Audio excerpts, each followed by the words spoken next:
Bonjour tout le monde, je suis très ravi d'être parmi vous.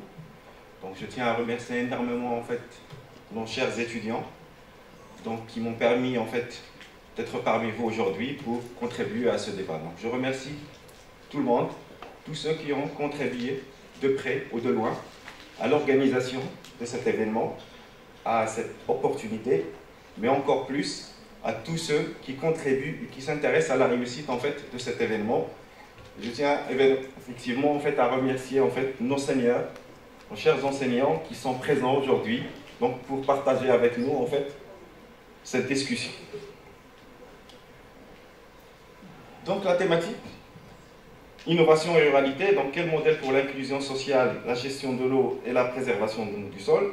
Donc c'est une thématique qui est au cœur du questionnement, de développement, de recherche au Maroc. Donc c'est pas une question récente, c'est une question qui était toujours au cœur des politiques de développement, de gestion de ressources, de développement et d'inclusion des territoires ruraux. Et donc aujourd'hui, on est dans d'autres contextes, dans d'autres éléments d'autres enjeux, qui permettent encore de remettre cette question au cœur du modèle de développement, des modèles d'inclusion économique et sociale au sein des territoires ruraux, surtout dans un contexte très marqué par les changements climatiques et qui pose des questions par rapport à la gestion des ressources naturelles, principalement l'eau et le sol. Donc pour aborder ces thématiques, et comme aujourd'hui c'est une journée de débat, en discutant avec les étudiants, je me suis en tant que sociologue posé la question, ou bien j'ai choisi de se poser la question dans le cadre de ce débat: l'inclusion sociale est-elle un moteur ou un résultat ou une conséquence de la gestion durable de l'eau et des sols? Est-ce que c'est un point de départ ou c'est un point d'arrivée, cette inclusion sociale? Et en voyant un peu la thématique, on voit qu'il est très complexe. Il fait combiner différents concepts de développement durable, de gestion de ressources naturelles, d'inclusion sociale, qui sont des concepts très difficiles à appréhender de façon commune, qui ne sont pas perçus de la même manière par l'ensemble des acteurs et qui évoluent dans le temps et dans l'espace. Donc c'est pour ça dans ma présentation, je me suis dit que ça serait un peu intéressant de poser un peu les bases d'une théorie conceptuelle qui nous permettrait d'initier le débat sur l'inclusion sociale et la gestion des ressources naturelles. Et j'essaye un peu de présenter les liens et les points de ressemblance, le point de rencontre ou de divergence entre ces différents concepts. Et le premier élément de cette discussion, c'est que l'inclusion sociale est un concept clé du développement durable. Pourquoi? Parce qu'en l'inclusion sociale, elle est au cœur des dimensions économiques, sociales et institutionnelles de développement durable. Dans le sens où on ne peut pas parler d'un développement durable sans assurer un accès équitable, accès équitable aux ressources, aux opportunités et à la participation active de la vie sociale, économique et politique des communautés. Donc on ne peut pas parler de développement durable sans parler de inclusion sociale. Et on voit plusieurs raisons pourquoi on a cette relation intrinsèque entre les dimensions de développement social et de l'inclusion sociale. Tout d'abord parce que l'une des premières raisons, c'est que l'inclusion sociale ou le développement durable a une composante de justice sociale et d'équité.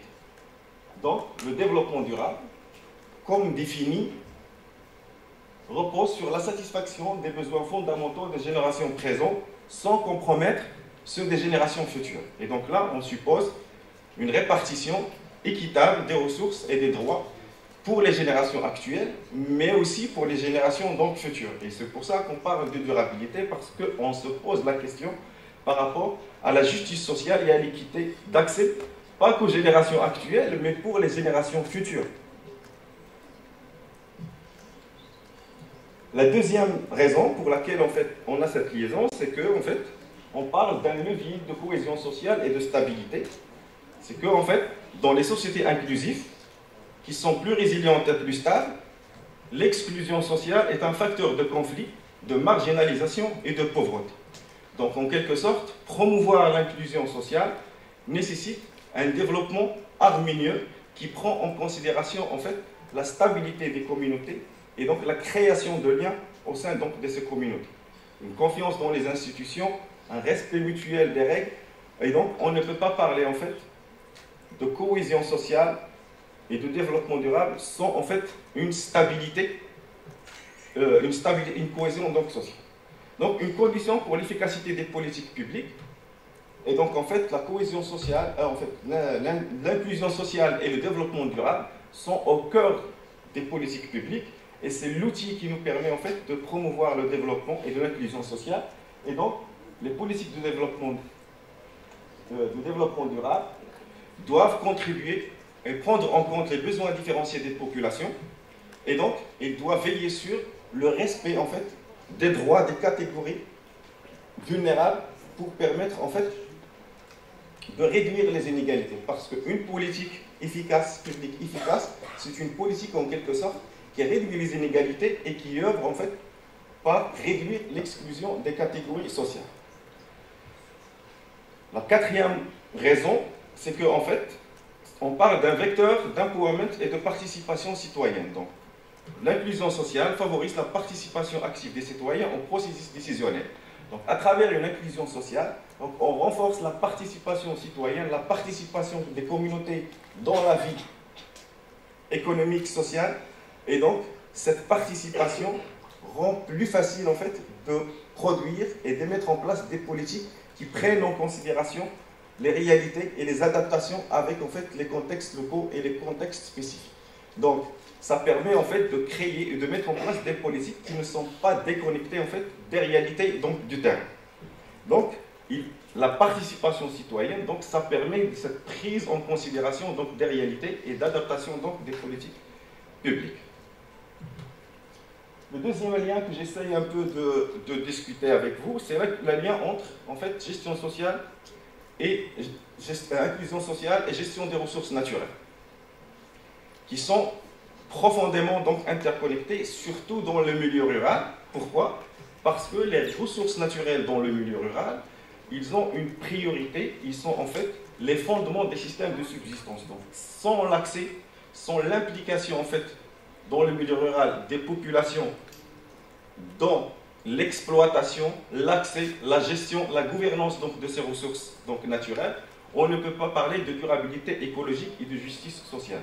Donc, dans le milieu rural, donc, l'accès aux ressources, leur gestion est le fondement des systèmes donc, de subsistance des politiques donc, rurales. Donc, en fait, en quelque sorte, dans le milieu rural, l'inclusion détermine en fait l'accès aux ressources naturelles. Donc, l'accès aux ressources naturelles, notamment principalement l'eau et le sol, il est conditionné par des rapports sociaux inégalitaires, par en fait des dimensions liées au genre, donc l'exclusion par exemple des femmes, des jeunes, de l'accès à la terre, de l'accès donc à l'eau, donc qui sont en fait liées à des appartenances ethniques, aux castes, aux classes sociales, et donc l'inclusion sociale détermine en quelque sorte donc l'accès aux ressources. La gestion communautaire durable repose sur l'inclusion, et je pense que la culture marocaine et les territoires ruraux marocains, donc, ils sont riches en expérience où, en fait, la gestion communautaire et l'implication en fait, des communautés étaient au cœur, en fait, d'une gestion durable des ressources naturelles. Donc, si on voit nos oasis, nos systèmes de htara, la gestion des terres de parcours qui étaient gérées par les communautés, donc, ils ont montré une très grande ingéniosité par rapport à la gestion en fait, de ces ressources naturelles et à la capacité des communautés à gérer donc, ces ressources de façon à mieux les préserver. Et que maintenant, on se pose des questions parce que effectivement, donc, ces dispositifs communautaires sont de plus en plus remis en cause, de plus en plus affaiblis parce qu'on est dans des transformations un peu sociétales qui poussent vers une certaine formalisation en fait, des mécanismes donc, de gestion donc, de ces ressources naturelles.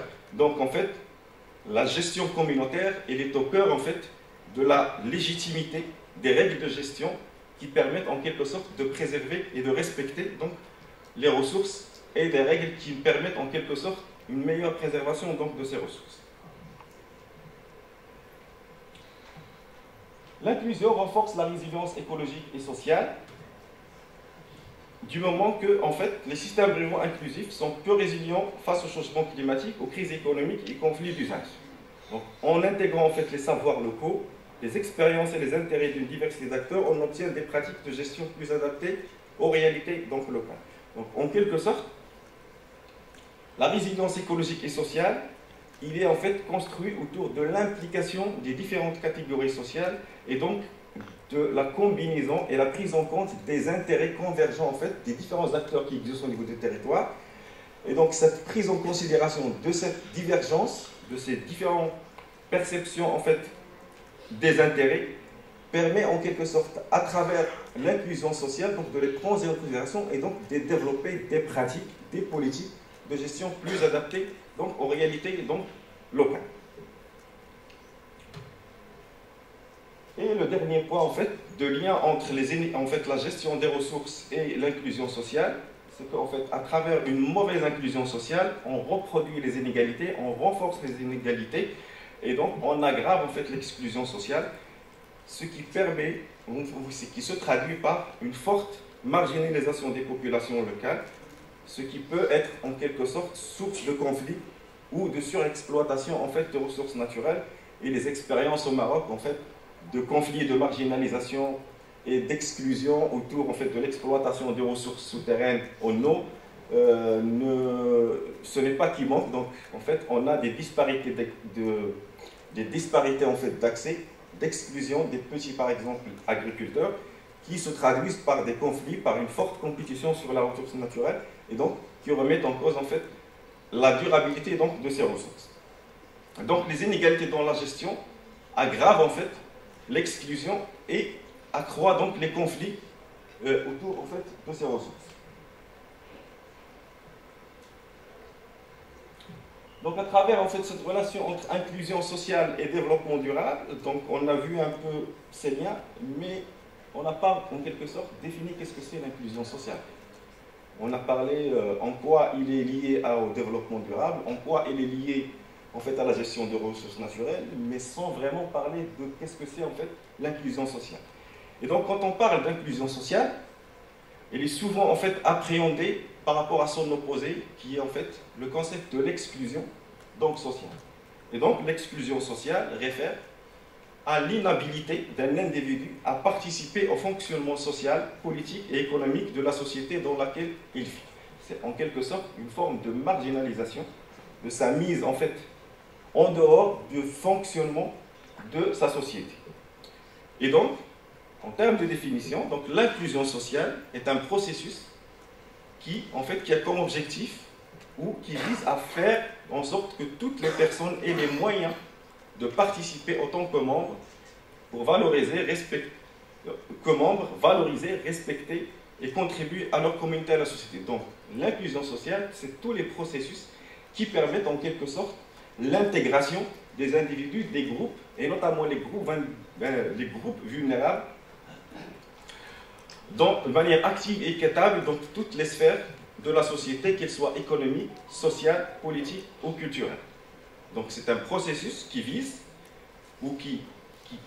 à assurer que tous les individus peuvent participer pleinement à la vie économique, sociale, politique et culturelle en accédant aux opportunités, aux ressources et aux services dans des conditions d'égalité. Donc c'est un ensemble, comme j'ai dit, de processus qui permettent en fait, je dirais, d'atteindre cet idéal où on a une équité d'accès, une respect en fait, une valorisation des individus pour contribuer dans la vie sociale et économique de leur communauté. En milieu rural, en fait, l'enjeu de l'inclusion sociale prend une acuité particulière parce qu'on est dans des milieux où les enjeux en fait, de l'inclusion sociale sont plus profonds et plus transformatrices parce qu'on est dans des milieux où les inégalités structurelles sont souvent plus marquées.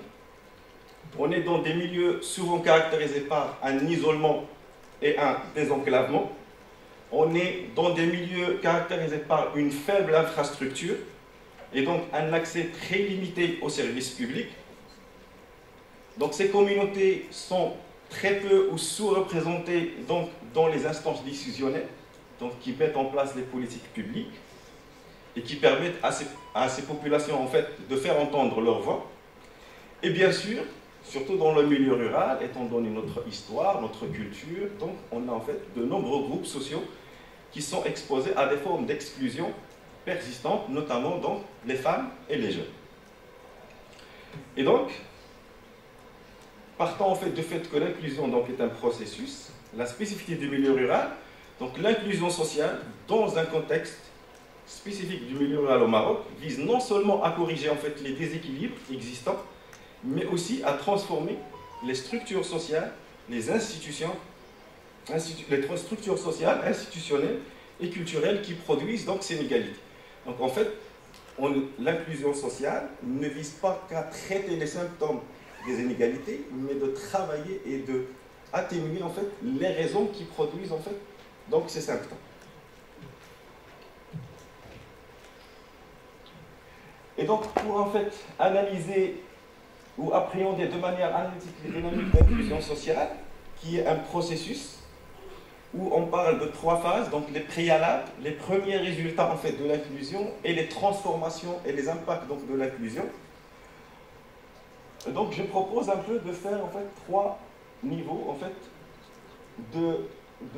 pour appréhender donc cette inclusion. Donc on parle tout d'abord donc les préalables à l'inclusion sociale, les résultats de l'inclusion sociale et les impacts de l'inclusion sociale. Donc, je dirais 3 stades ou 3 niveaux dans les processus d'inclusion. Et donc, quand on parle des préalables sociales, de l'inclusion, désigne l'ensemble des conditions institutionnelles, juridiques, sociales et matérielles qui doivent être réunies pour garantir une inclusion effective.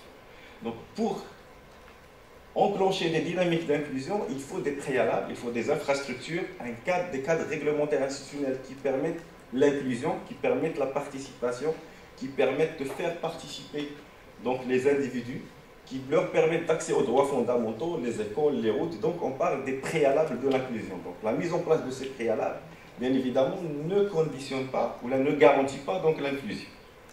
Et donc ces préalables permettent en fait de rendre accessibles les droits fondamentaux, la scolarisation, l'accès à l'éducation, l'accès à la santé, l'accès à logement décent, donc tout ce qui est en fait considéré comme droit fondamental et les services donc de base. Et bien sûr, comme j'ai dit, créer les cadres réglementaires institutionnels qui permettent en fait la participation des populations, donc notamment par exemple les coopératives, les associations, donc ça c'est le préalable. Donc la deuxième phase en fait de ces processus d'inclusion, c'est quand on commence à voir les premiers résultats d'inclusion sociale qui correspondent aux effets visibles à court et à moyen terme, reflétant l'accès effectif des individus aux ressources, aux services, aux espaces de participation. Donc on a créé les préalables, maintenant on commence à voir les premiers résultats qui sont en fait la mise en place réelle de ces infrastructures, l'accès des populations donc, à ces infrastructures, à services de base. Et donc c'est le deuxième niveau, c'est les résultats donc, de l'inclusion. Donc on met en place une école, ça ne garantit pas, ça ne permet pas l'inclusion totale, mais ça permet de créer en fait les conditions. Et le deuxième niveau, c'est que les gens accèdent effectivement à cette école. Créer une école, mettre en place une école ne garantit pas que les étudiants vont aller à l'école. Et donc le deuxième niveau, c'est les résultats, c'est quand on commence à avoir des gens qui partent donc, et qui bénéficient en fait de cette infrastructure. Et bien sûr, le troisième niveau, et c'est là où on parle vraiment de les objectifs ou bien une vraie inclusion, c'est quand on commence à avoir des impacts et des transformations structurelles touchant à la fois donc, les conditions de vie, les rapports sociaux et les gouvernances locales. Donc on parle en fait d'un renforcement de la cohésion sociale et ce qui est mesuré à travers la confiance dans les institutions, la participation dans la vie communautaire. Et donc plus on est inclus, intégré dans une communauté, plus on participe donc dans la prise de décision, plus on est engagé dans la vie donc, communautaire et plus on a confiance dans les institutions. Donc au milieu rural, l'inclusion sociale ne peut être réduite à une simple intégration économique ou un élargissement de l'accès aux services. Donc c'est le préalable, c'est le début, c'est à la limite les résultats donc, de l'inclusion. Elle engage une révision en profondeur des structures de pouvoir, des normes sociales et des politiques donc, publiques. Elle représente en fait l'inclusion sociale dans le milieu rural. Il représente un pilier fondamental du développement rural, durable en tant qu'elle articule justice sociale, participation citoyenne et transformation donc, des rapports sociaux. Et donc, la question de l'inclusion sociale dans la gestion des ressources naturelles, principalement l'eau et les sols, qui sont les principaux facteurs de production au milieu rural, revêtent une importance cruciale pour la durabilité de projets de développement donc, rural. Et donc, à partir en fait, de cette définition des processus, de ces différents éléments en fait, de l'inclusion économique, donc on se pose la question, l'inclusion sociale est-elle un moteur, c'est-à-dire un levier permettant d'améliorer la gestion des ressources naturelles, ou est-elle plutôt un résultat, une conséquence attendue d'une gestion durable? L'inclusion sociale, en fait, est-elle un préalable de la gestion des ressources naturelles ou un résultat, en fait, de la gestion durable des ressources naturelles? Et bien évidemment, l'expérience marocaine nous a montré, j'essaie un peu de présenter quelques expériences, où évidemment l'inclusion sociale a été comme moteur de la gestion durable. Donc, à travers, en fait, des essais de politique publique, d'intégration des communautés locales, en particulier les groupes vulnérables dans les processus décisionnels dans la gestion des ressources naturelles. Et on cite par exemple, dans le cadre de gestion participative de l'irrigation, dans le programme d'économie nationale d'économie de l'eau, donc les politiques publiques ont œuvré, ont travaillé pour une meilleure intégration en fait, des communautés locales dans la gestion des ressources naturelles, pour une meilleure en fait, gestion de ces ressources. Donc, on a créé un cadre réglementaire qui permet en fait l'intégration de ces institutions, de ces communautés dans la gestion, ce qui a permis en quelque sorte de favoriser leur savoir, de l'adaptation des politiques publiques pour une meilleure gestion donc, des ressources naturelles. Et donc, les expériences, comme j'ai dit, marocaines, d'inclusion sociale, qui permet de valoriser les savoirs traditionnels, ne manquent pas, notamment en matière de gestion de l'irrigation, mais aussi la gestion en fait des terres.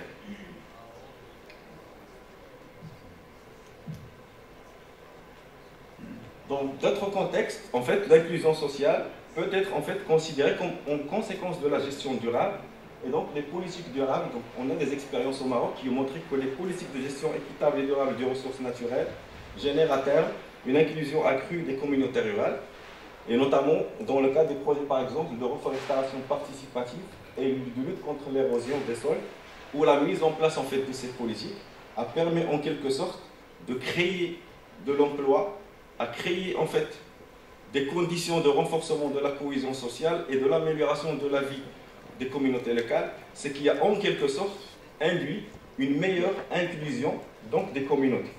Donc, une politique publique qui crée les conditions en fait, d'inclusion, en fait, d'émergence, d'inclusion économique. Et donc là, on est dans la logique où l'inclusion sociale est produite et le résultat en fait d'une gestion donc, durable des ressources naturelles. Bien sûr, en tant que sociologue, donc, je vois que ce en fait, d'être transigeant et de dire que de se poser la question est-ce que c'est un préalable ou c'est une résultante, en fait, réduit en fait la complexité et l'intérêt en fait de la discussion. Et je pense que je suis plus convaincu que, en parlant du lien entre inclusion sociale et gestion de ressources naturelles, on est plus dans ce qu'on appelle un peu des dynamiques circulaires, où l'inclusion sociale et la gestion durable des ressources donc, se renforcent l'un l'autre.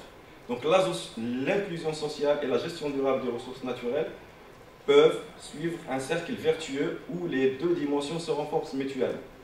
Donc l'inclusion sociale peut être à la fois une entrée et un résultat.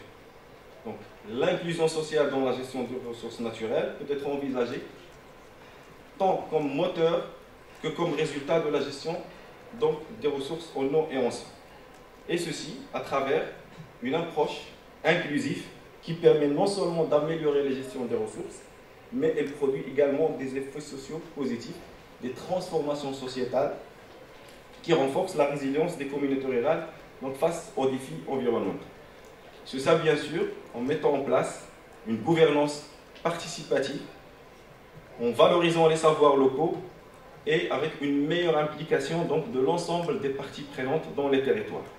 Donc ces trois éléments, une gouvernance participative, une valorisation des savoirs locaux et une implication large des parties prenantes sont indispensables pour une gestion efficace et durable des ressources naturelles et qui fait que, en fait, rend les dynamiques d'inclusion sociale et de gestion durable des ressources des dynamiques donc, circulaires qui se renforcent donc mutuellement.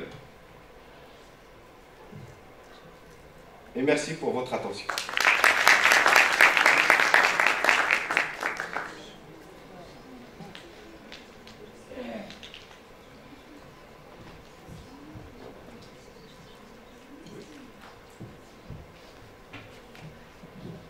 Donc merci beaucoup Monsieur Boucar pour votre intervention qui nous a permis de conclure que l'inclusion sociale est certes un moteur mais aussi une conséquence de la gestion de l'eau et des sols. Donc place maintenant aux questions pour Monsieur Boucar.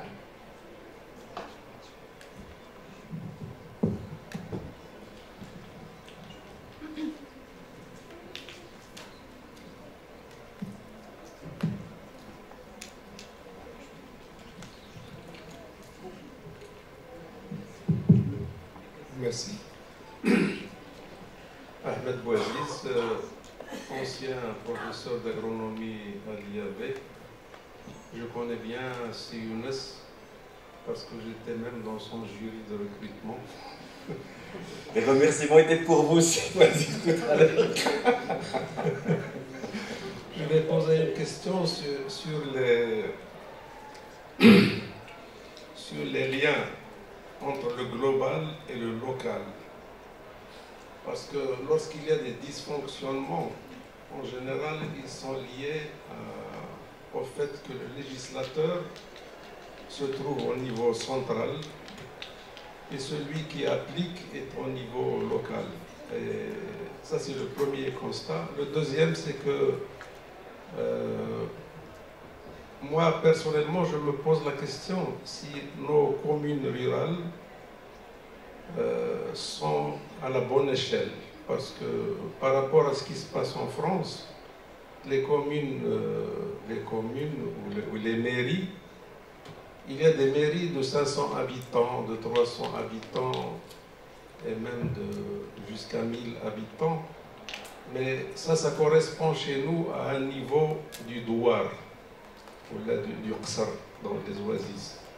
Alors, en fait, d'où ma question, est-ce que les institutions sont-elles adaptées ou bien il faut descendre au niveau des douars et des qsors où se prennent les décisions par les communautés, je dirais, villageoises?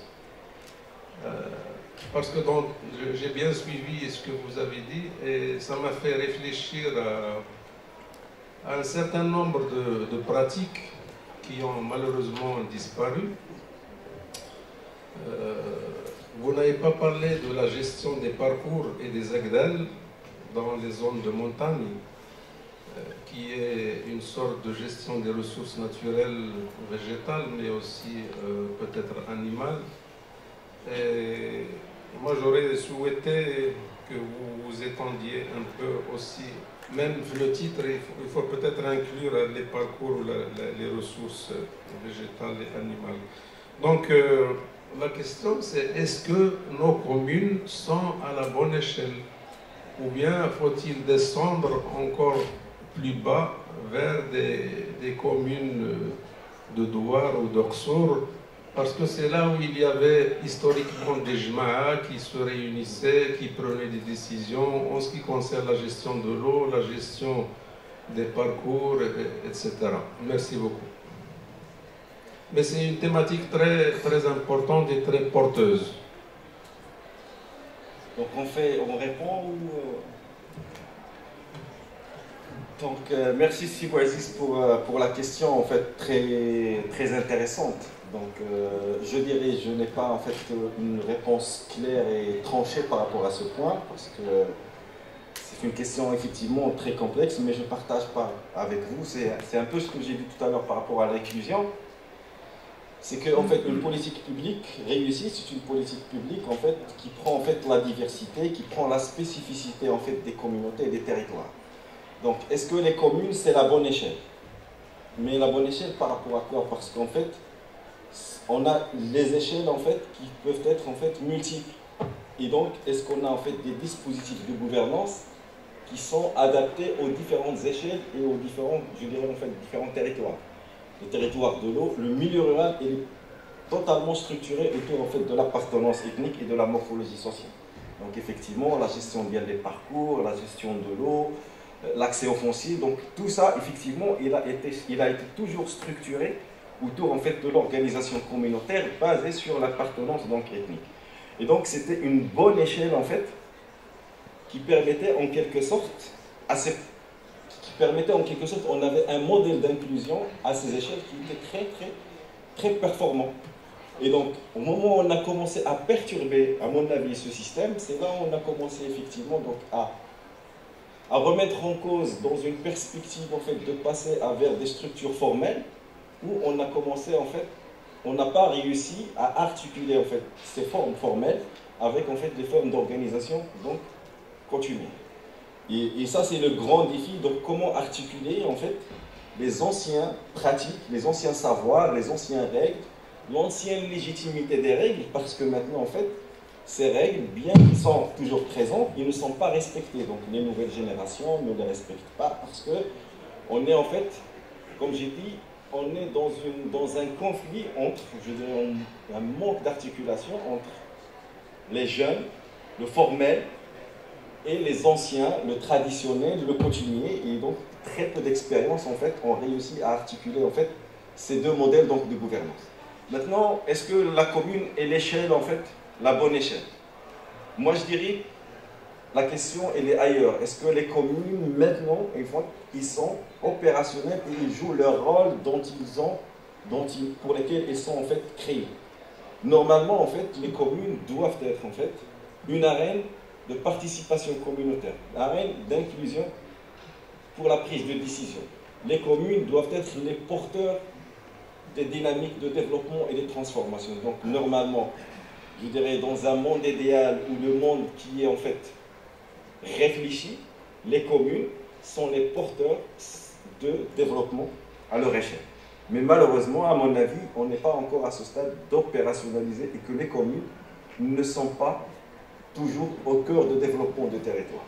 Ils ne sont pas opérationnalisés comme mécanismes de gouvernance qui permettent l'inclusion en fait des communautés. Donc avant de se poser la question, est-ce que les communes, c'est la bonne échelle? Moi je posais la question, est-ce que les communes maintenant jouent leur rôle pour les voir et remettre, les remettre en cause? Déjà ils ne sont pas opérationnels. Moi à mon avis, le jour où nos communes seront opérationnelles, sont le cœur de développement des choix des politiques, des choix des décisions, des choix des modèles de développement de leur territoire. Je pense que là, on peut, à ce moment-là, on peut se poser la question, est-ce que c'est la bonne échelle ou pas? Mais déjà maintenant, il faudra vraiment œuvrer à l'opérationnalisation des communautés, des communes. En fait, Younes, moi j'ai posé la question, si vous permettez, j'ai posé la question parce qu'il y a eu un certain nombre d'études de l'IAV. Par exemple, le diagnostic agronomique qui a été fait, le devoir des Herarda, qui a fait l'objet d'un mémoire de fin d'études en agronomie, ça fait longtemps.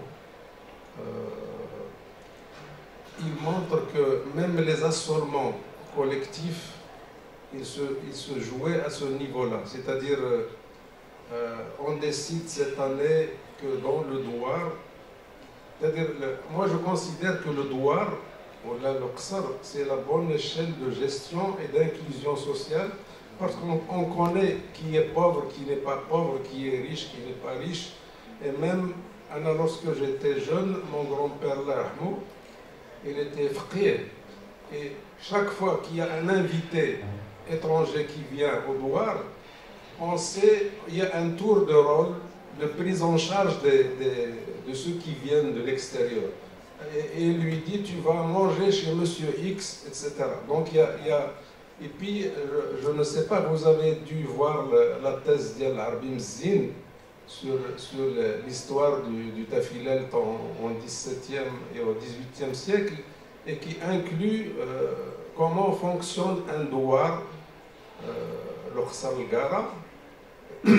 C'est un chapitre qui est réservé à la gestion d'une oasis avec la ségia, les droits d'eau, les droits coutumiers. Il permettait aussi de réglementer quand est-ce qu'on va commencer les récoltes de palmiers dattiers, d'oliviers, pour ne pas avoir des vols, etc. Et celui qui a volé, il doit payer tant, etc. Donc il y avait un droit qui était construit par la communauté et qui est appliqué par la communauté elle-même en termes de gestion de l'eau, de gestion de la palmeraie, des oliveraies, des palmiers. Et le territoire, par exemple, de ce douar, il était divisé en 3 parties et on commence à récolter les dattes. Tout le monde, la partie sud, ensuite la partie centrale, ensuite pour éviter les vols de dates, etc. Et les exemples, je pense que vous avez mis le point sur un créneau très intéressant. C'est pourquoi je disais, est-ce que la commune rurale actuelle est la bonne échelle? Parce qu'au niveau d'un douar, par exemple, les Rarda Fchaouia que j'ai cité, il décidait, cette année, on va cultiver cette partie-là, on va mettre des céréales ici principalement, et on va laisser la partie en jachère.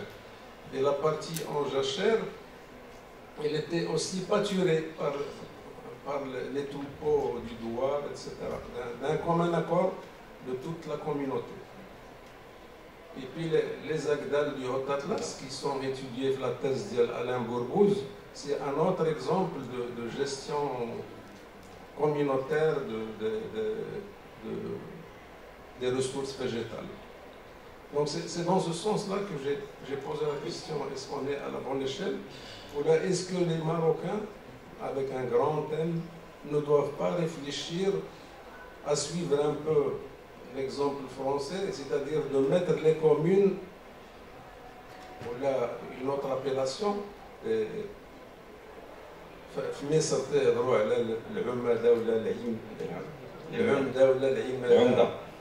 est-ce qu'il ne faut pas réfléchir à ce genre d'institutions et les mettre à la bonne échelle de gestion des ressources, à la fois l'eau, le sol et les ressources végétales et animales? Voilà, mais je m'excuse de répliquer un peu. Non, mais effectivement, c'est une question en fait très pertinente, parce qu'en fait la question d'échelle, il est, comme j'ai dit tout à l'heure, mais l'échelle, mais pourquoi? Parce que ce que dont vous avez parlé, effectivement, l'organisation communautaire autour des ressources, il est étroitement en fait lié en fait à l'appartenance ethnique. Et donc en fait la communauté, elle gère son territoire. En dehors de son territoire, il n'est pas responsable en quelque sorte, sauf s'il a en fait des alliances, par exemple dans la gestion des parcours, donc les droits de passage, les droits de transhumance avec d'autres tribus, les droits d'eau quand ils sont sur un fleuve, donc il y a plusieurs ethnies qui s'organisent. Donc en fait, c'est un modèle qui construit la communauté. Il s'organise pour la gestion de son territoire, donc ses ressources. Les communes, ils sont un peu à une échelle un peu plus importante, et plus parce qu'en fait, on est aussi dans une échelle je dirais en fait d'optimisation, parce que si on parle de droit et d'institutions au niveau droit, selon en fait le dernier recensement fait par l'association Tialga, qui définit en fait, qui essaie un peu de recenser le nombre de droits, on parle à peu près de 47 000 espaces de vie. Et donc 47 000 espaces de vie, pour simplifier, 47 000 droits. Donc pour l'État, il faudra créer 47 000 institutions. Et dans en fait les communautés, à l'intérieur de chaque jma'a, il y a en fait des sous organisations, donc une organisation autour de l'eau, une organisation autour des parcours, donc des sous-communautés ou des sous-instances de gestion. Et donc je pense, je ne suis pas, en fait, c'est pas une vérité, je pense que ça va être difficile pour l'État, en fait, de mettre en place une organisation, en fait, institutionnelle qui prend en considération toutes ces instances. La question qui se pose, c'est effectivement comment on articule ces instances coutumières existantes avec, en fait, l'échelle